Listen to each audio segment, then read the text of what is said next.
La izquierda y la derecha no existen. Antes, tal vez en 1791, durante la Revolución Francesa, cuando en la Asamblea Legislativa se reunieron nobles y burgueses para discutir el futuro del reino. ¿O la República? Esa era la cuestión, y como la plebe gritaba mucho, la aristocracia se pasó al lado derecho de las gradas. En la izquierda quedaron los revolucionarios, representantes de la clase campesina y la recién nacida burguesía, que exigían igualdad, legalidad, fraternidad y guillotinas. En la derecha estaban los nobles y aristócratas, sangre azul que defendía una monarquía impuesta por la iglesia. Si fuéramos muy cínicos, diríamos que unos trataban de obtener el poder, mientras que otros trataban de conservarlo. Pero imaginemos que sus ideales eran genuinos. Imaginemos que la realeza creía en una justa jerarquía, mientras que la nueva burguesía luchaba por igualdad. Hoy quedan muy pocas monarquías y son apenas una atracción turística, pero la discusión política aún ocurre a través de estos dos polos, y en todo el mundo. Un estudio internacional para el cual se entrevistó a millones de personas de ambos lados del planeta demostró que 8 de cada 10 personas identifican su orientación política en algún punto de este espectro. Unos países son más conservadores y otros más progresistas, pero en todos la gráfica tomaba esta forma. Es curioso porque la política y los medios nos presentan a la izquierda y la derecha como dos especies irreconciliables, pero la gran mayoría de la población existe aquí, en medio, mientras que en ambos lados hay apenas unos cuantos extremistas. Si los medios no estuvieran tan urgidos de atención, veríamos más de este infinito gradiente de opiniones, pero no. Nosotros, el pueblo, somos los que repartimos los clics y nosotros queremos ver pleito, loquitos de un extremo imponiéndole su punto de vista a fanáticos del otro que gritan el suyo mientras se tapan los oídos. ¿Y qué defiende esta gente de los extremos, ahora que no quedan monarquías? Unos dirán que la lucha es capitalismo contra comunismo, otros que es igualdad contra jerarquía, libertades contra obligaciones. ¿Pero qué hay del Partido Comunista Chino, que defiende el libre mercado y una rígida jerarquía burocrática? O el presidente republicano de Estados Unidos, que promueve acabar con las élites, no las económicas, las otras. O el presidente de México, de izquierda en lo económico pero conservador en lo social.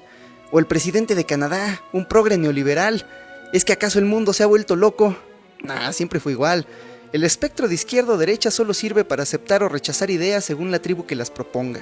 ¿Esta idea es buena o es mala? ¿A quién le importa? Es buena si es de mi tribu y es mala si es de la otra, y vayan todos al demonio menos la Cueva 36. El espectro de izquierda o derecha es una gran herramienta para no pensar, y por eso no puede ayudarnos a entender la realidad, porque no hay izquierda ni hay derecha, solo hay gente confundida, producto de sus genes, la cultura, sus padres y hasta su edad, gente buscando una tribu y bribones buscando el poder.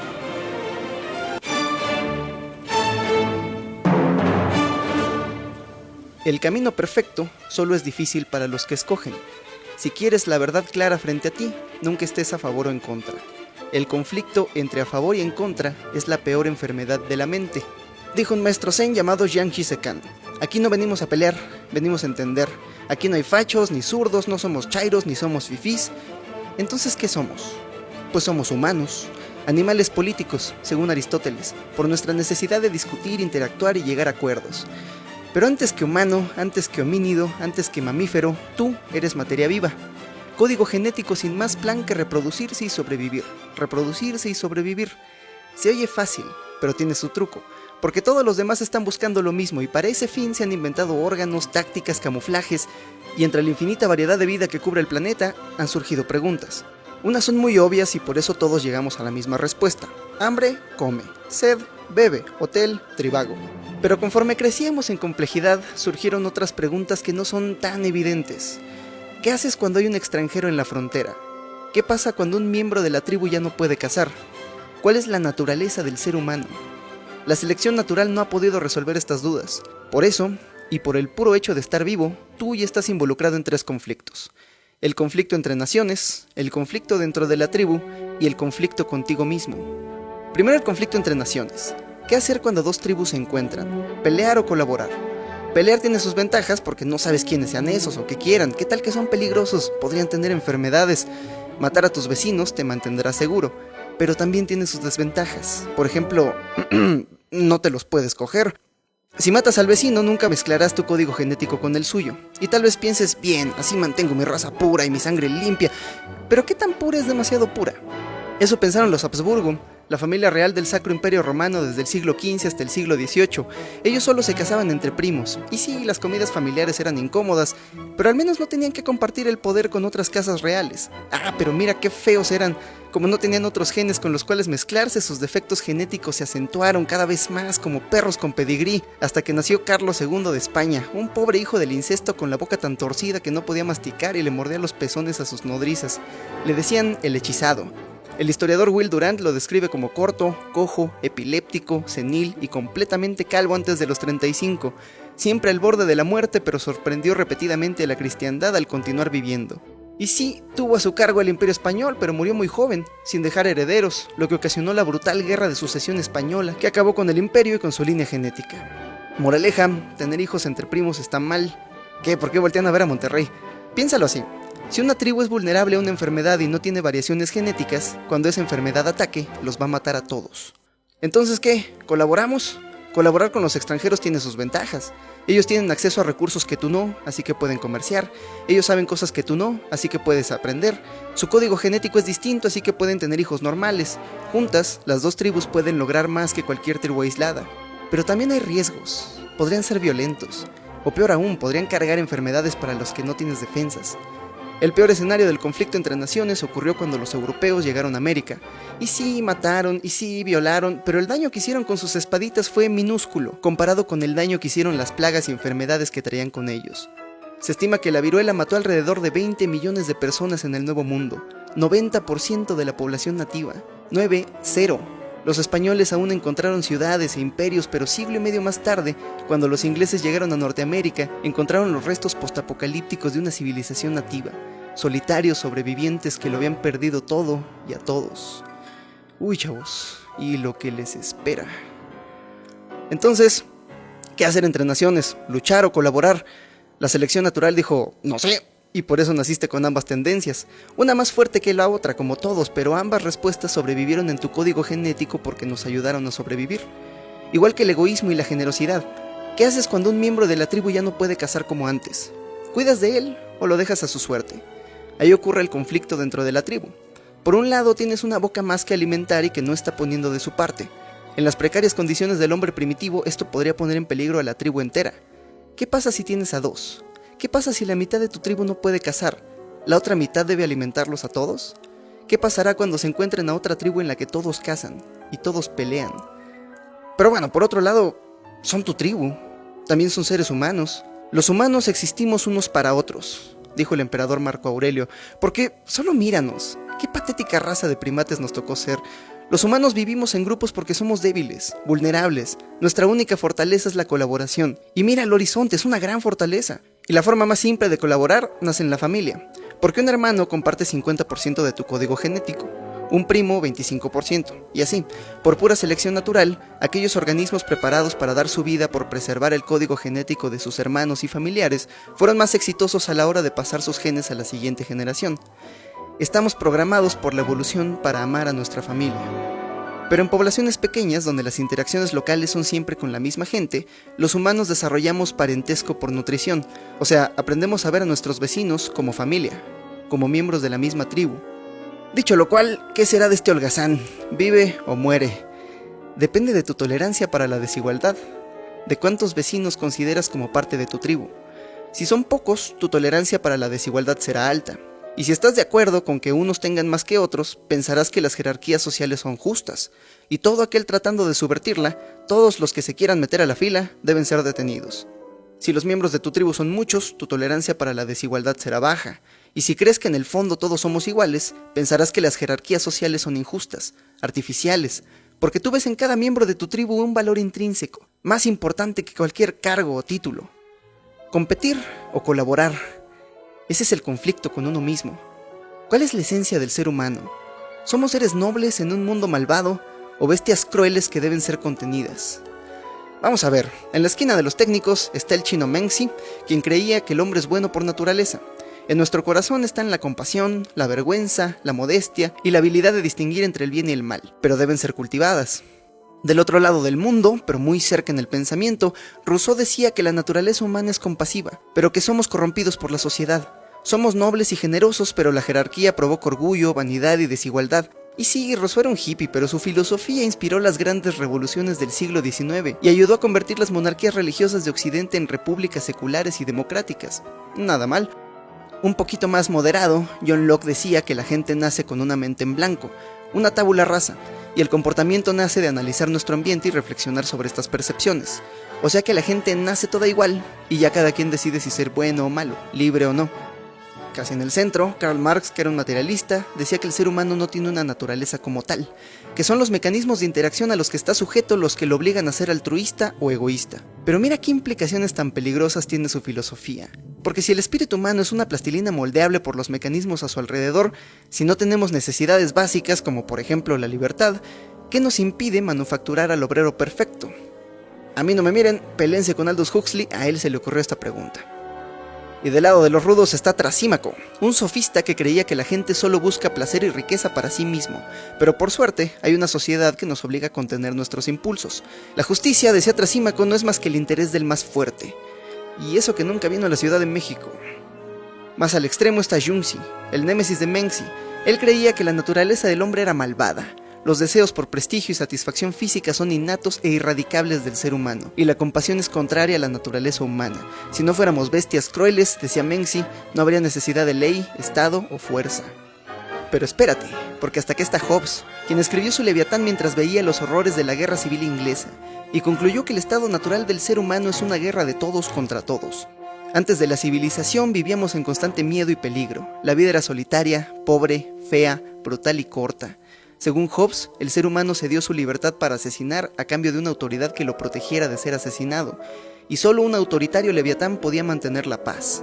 Para Hobbes, la naturaleza humana está podrida y por eso también la sociedad.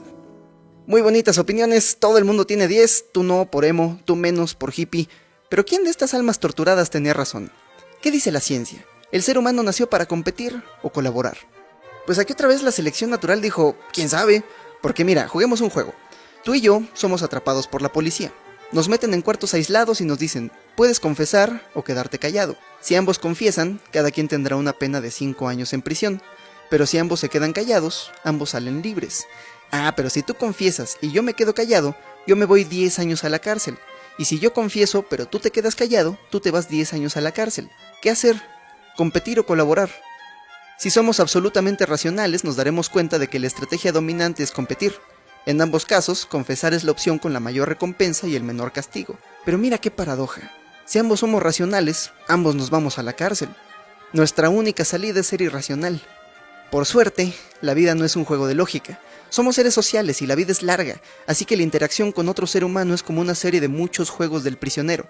Y a gran escala, la selección natural privilegia a las especies con la mejor estrategia para seguir existiendo. Entonces, ¿cuál es la mejor estrategia? Pues mira, hicieron un concurso del dilema del prisionero, y el ganador fue el algoritmo de Anatole Rappaport, un biólogo y matemático que programó a su prisionero con la estrategia de ojo por ojo. Su algoritmo comienza colaborando. Si el otro colabora, Anatole colabora, pero si el otro lo traiciona, Anatole lo traiciona. Muchas emociones humanas, según Rappaport, han evolucionado para lidiar con esta estrategia: amistad, gratitud, simpatía y algunas formas de hipocresía. Esto no significa que estemos programados para actuar racionalmente estrategias de teoría del juego. Más bien, nuestro cerebro tiene 2 motivaciones fundamentales: cooperación y venganza. Y ambas se sienten bien. En el departamento de neurología de la Universidad de Emory escanearon el cerebro de unas personas mientras jugaban al dilema del prisionero. Cuando ambos cooperaban, el sistema de recompensa de dopamina se activaba. Se sentía bien. Pero cuando uno cooperaba y era traicionado, este sistema respondía de manera negativa. Se sentía mal. Ah, pero cuando tomaban venganza, esta zona del cerebro se activaba.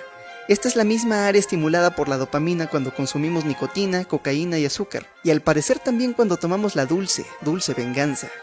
Cooperar con los que cooperan se siente bien, pero castigar a los que nos traicionan se siente mejor. Y para que veas que la evolución es un trabajo mal hecho, esta estrategia no es perfecta, porque una sola traición puede mandar a 2 individuos a una espiral de venganza donde nadie gana y todos pierden. Estas son las 3 preguntas que la selección natural no pudo responder. 3 conflictos que debemos resolver solos. ¿Y de qué depende nuestra decisión? Idealmente, la razón, pero esta es tan pequeñita comparada con las fuerzas y tendencias que actúan dentro y fuera de nosotros. ¿Pero de dónde vienen estas fuerzas y tendencias? Bueno, aquí hay muchos culpables, pero los principales son 3. Tus papás y el tiempo.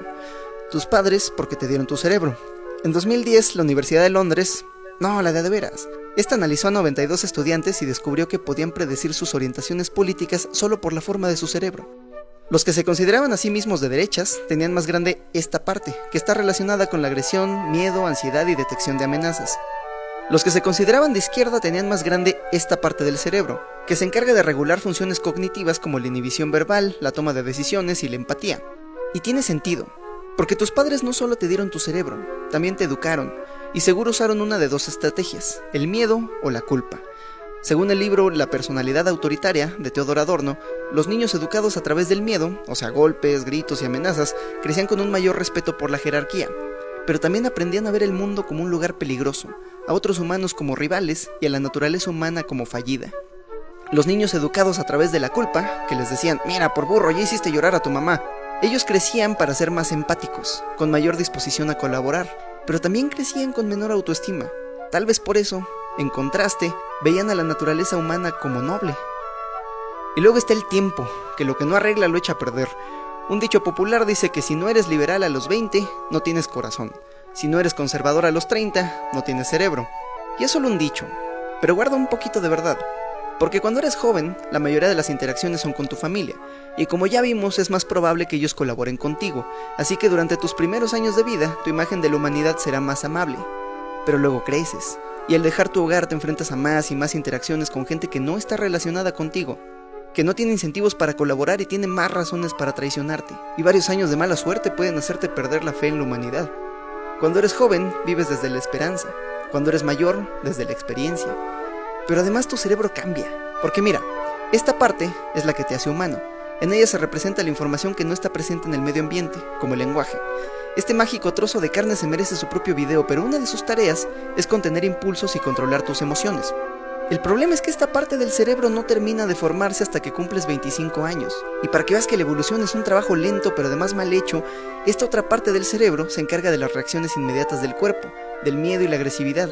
Y cuando llegas a la pubertad, muchos años antes de desarrollar la precorteza frontal, esta pequeña bastarda se vuelve loca y te pone todo adolescente.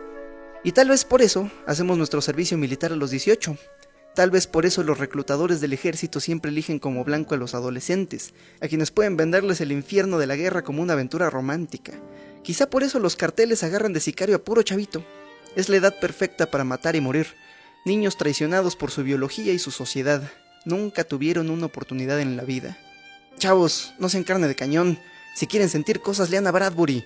Debes permanecer borracho de literatura para que la realidad no pueda destruirte, dijo este maravilloso ser humano. ¿Cómo lo extraño?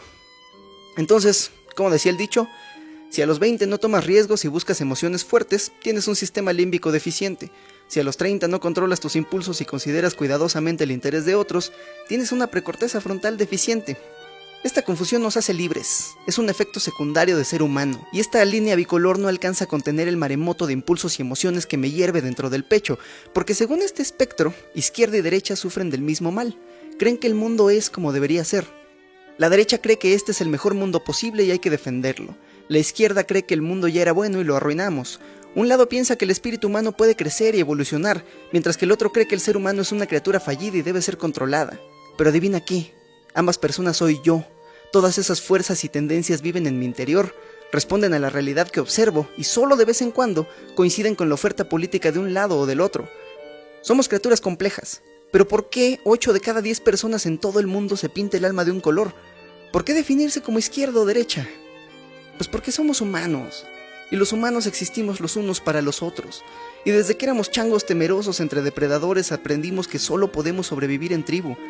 Y mira, tal vez hubo humanos independientes que vivían a solas y decían, yo no necesito tribu para sobrevivir, ¿no has visto a Bear Grylls? Puedo tomar pipí y comer arañas, voy a estar bien. Pero hace 70.000 años, el clima cambió. Un volcán gigante ocasionó una era del hielo y la humanidad por poco desapareció. Apenas 3.000 seres humanos quedaron vivos, 3.000 personas. ¿Qué habrán pensado? ¿Qué habrán sentido estas personas idénticas a nosotros pero al borde de la extinción? La naturaleza seleccionó a los 3.000 humanos más aptos para sobrevivir. Y solo pudieron sobrevivir colaborando. Y hasta hace poco, así era la vida.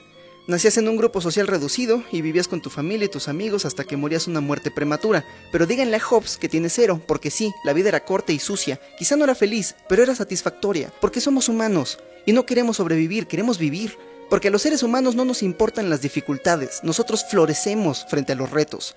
Lo que nos importa, según la teoría de la autodeterminación, es ser buenos en lo que hacemos, vivir vidas auténticas y sentirnos conectados. Y si en el camino nos come un tigre, pues sé la pinches vi. En una carta, Benjamin Franklin observó que muchos colonos ingleses escapaban de las ciudades para irse a vivir con los indios, pero ninguno regresó. Y nunca un indio se escapó de la tribu para ir a vivir en la ciudad, porque la vida en tribu era tan precaria que la pobreza individual era imposible. Los derechos naturales de la gente eran obvios. Todos dependían de todos y cada quien tenía un lugar en la sociedad. Pero 6000 años de historia nos dejaron aquí, en la modernidad. Un estudio de 2012 en desórdenes afectivos concluyó que las fuerzas económicas de la sociedad moderna han manufacturado un medio ambiente que maximice el consumo a cambio del malestar a largo plazo de los individuos. Pasamos millones de años evolucionando para vivir en tribus, y luego arrastramos este cuerpo a una vida sobrealimentada, malnutrida, sedentaria, sin luz del sol, desvelada, competitiva, desigual y solitaria, cada vez más solitaria. Y a cambio, mira nada más, nos dieron Uber Eats. Qué tiempo para estar vivos. Te la creíste. Pero nuestra primitiva necesidad de existir en tribu sigue ahí, y la vemos cada vez que la realidad nos recuerda nuestra colectiva fragilidad, lo diminutos y vulnerables que somos. Durante la Segunda Guerra Mundial, los nazis bombardearon Londres con la esperanza de romper el espíritu de la población, pero ocurrió todo lo contrario. Entre los bombardeos, las admisiones al psiquiátrico declinaron, los suicidios se desplomaron, los epilépticos reportaron tener menos convulsiones, un doctor señaló que los neuróticos de antes ahora manejan ambulancias. Por toda la ciudad desaparecieron las barreras sociales. Entre los refugios improvisados, los ingleses descubrieron esa profunda hermandad que los unía a todos. La solidaridad que nació de los bombardeos duró hasta después de la guerra. Mientras que Churchill decía, la guerra sigue, programas de austeridad, hagamos al imperio inglés grande otra vez, la gente dijo, el perro, y votó por el Partido Obrero, que dejó de gastar en mantener al imperio y rechazó favorecer a los intereses privados para invertir en salud pública y seguridad social. Esa era de bienestar no acabó hasta que la generación de veteranos comenzó a desvanecerse y Margaret Thatcher fue elegida por sus hijos como primer ministro en 1979. Vamos a ver si puedes encontrarla en esta gráfica. Los desastres siempre nos recuerdan, brevemente, la humanidad que nos une. Durante la guerra en Bosnia, uno de los refugiados escribió, moríamos de miedo, pero éramos una familia. Reíamos, llorábamos y escuchábamos rock and roll juntos. No nos importaban presidentes ni generales, nuestro único héroe era Bowie. Pero acabó la guerra, regresó la vida moderna, y en varios muros de Sarajevo apareció un grafiti que decía, todo estaba mejor cuando todo estaba peor. Hace apenas un par de años, el 19 de septiembre de 2017, un terremoto golpeó el centro de México. Cayeron edificios, personas murieron, y una vez más, entre las ruinas, descubrimos nuestra tribu. Todos éramos parte de esa comunidad de sobrevivientes, de esa hermandad en el dolor.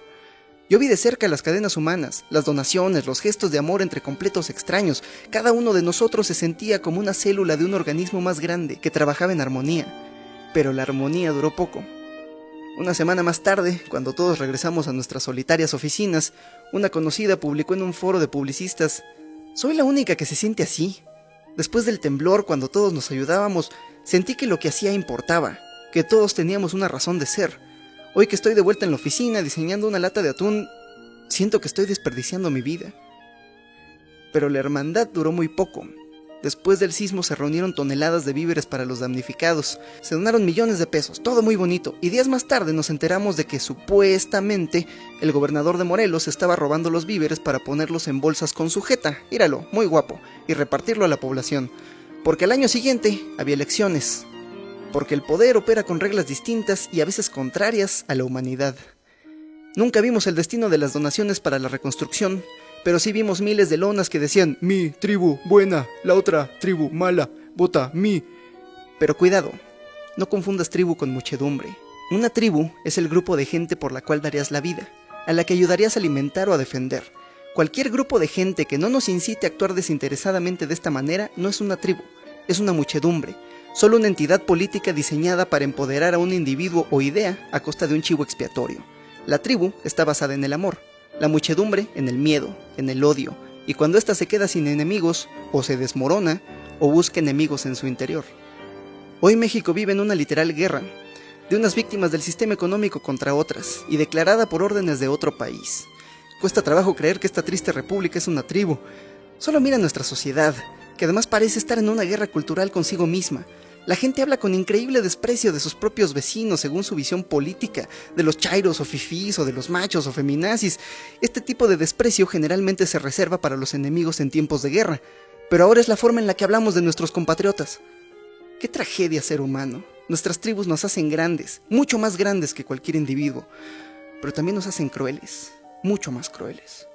Y todo porque este montón de burócratas incompetentes y sin carisma que tenemos como autoproclamados líderes no tienen otra virtud que el vicio ajeno. Su único eslogan es: al menos no somos como esos otros, no me ames, pero ódialos a ellos. Pero esos otros, ellos, son igual que tú. Todas estas tendencias existen dentro de ti, dentro de mí, dentro de todos, en mayor o menor medida, pero no son malas. Todas las fuerzas y tendencias que la mente simple identifica como de izquierda o derecha son necesarias para tener una sociedad saludable. Y si pensamos distinto no está mal, te invito a una chela, lo platicamos. Lo que sí está mal es excluir a otros miembros de tu tribu para hacerte del poder. Es la traición más idiota y cortoplacista que existe. Daña a la misma nación que quieres gobernar y destruye en semanas los complejos sistemas de organización que hemos construido desde que somos un país. La izquierda y la derecha no existen, son un truco de la retórica para que los hijos de los pobres se maten en el campo de batalla mientras las élites se pelean por el poder. Pero si fachos y zurdos, o como se quieran llamar, se quitaran la venda de los ojos, se darían cuenta de que tienen mucho más en común entre ellos que con sus líderes. O como dijo Theodore Roosevelt, los partidos políticos se han transformado en herramientas para promover intereses corruptos, que usan a ambos imparcialmente para sus propios fines. Detrás del gobierno opera un gobierno invisible, sin lealtad ni responsabilidad hacia la gente. Destruir este gobierno invisible y disolver la alianza entre negocios corruptos y políticos corruptos debería ser la primera tarea del Estado. Pero para disolver esta alianza hay que entender cómo opera. Hay que echarse un clavado en el pozo negro del poder para entender sus reglas. Para entender por qué nos representan estos individuos despreciables, para entender por qué, a menudo, las malas actitudes son buena política. Pero ese es tema para el siguiente video. Espérenlo en un par de semanas. Así es, señores y señores, viene toda una saga. Hablaremos de poder, de corrupción y de guerra. Miraremos a los ojos al lado más oscuro del corazón humano y tal vez, solo tal vez, si al final nos queda un poquito de esperanza, veremos ideas para arreglarlo. ¿Quiénes son estos nombres que están pasando? Ellos son mi tribu, los Patreons de mi gala. Juntos aprendemos del mundo y los tiros penetrantes de su fortuna injusta para poner los brazos y darles fin con atrevida resistencia. Yo sé que es difícil hallar entre las tumbas un lugar para la risa. Yo mismo a veces caigo y el viento levanta mi rostro como una alfombra rota. Pero aún en las celdas, bajo la lluvia, yo no perdí la fe. Amigos, aunque os golpeen, jamás perdáis la fe. Aunque vengan días sucios, jamás perdáis la fe. Aunque yo mismo os niegue de rodillas, no me creáis. Amad la vida, guardad rocío para que las flores no padezcan las noches canallas que vendrán. Sí, también suscribíos y dadle click a la campanita. Bye.